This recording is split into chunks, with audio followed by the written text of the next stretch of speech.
This is a very dynamic process.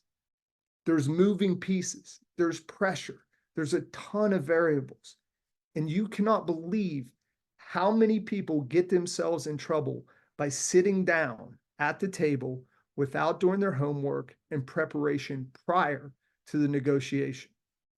And then most importantly, this month, it was about this new approach, this idea of moving away from traditional paradigms, moving away from that adversarial approach to negotiation.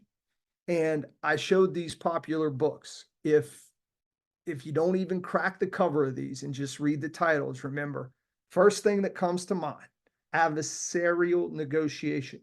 And we want to avoid this one-dimensional approach.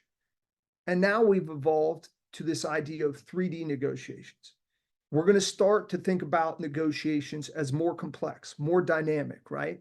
This idea that these pieces are evolving and moving and changing, and we have to have a negotiating process that is nimble enough to handle this level of complexity. It's more like this. I played chess as a kid. I don't play it anymore. I probably should. But this idea of trying to manage 3 games at once, 3 different levels, and to be able to see the big picture. And that's what I liken to today's world of negotiations. And I think too often we take this linear approach to it. A plus B equals C. If I do this and this, then this is going to be the outcome. And we fail to really appreciate the dynamic nature of negotiations. And so 3D negotiations is about saying, look, let's move beyond the first dimension. That's the one that we've all grown accustomed to, the tactics, the processes, and the people. Remember the "you talking to me? Are you talking to me?" strategy? The banging the table, the walking away, those table games, as I like to call them. An approach focused solely on one dimension is not adequate. It's not sufficient for the world we live in.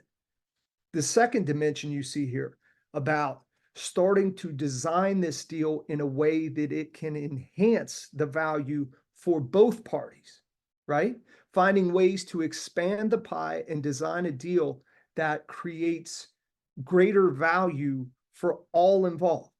And then to do that, we got to dive into this third dimension, have a setup and a structure, beginning to understand whether we've got the right people at the table, how we're designing the scope and the sequence, having that BATNA in place, how we're going to move through this process dynamically. Negotiations are a lot more complex than walking in and buying that first car. There's so much more involved, and it takes a 3D approach to begin to appreciate them.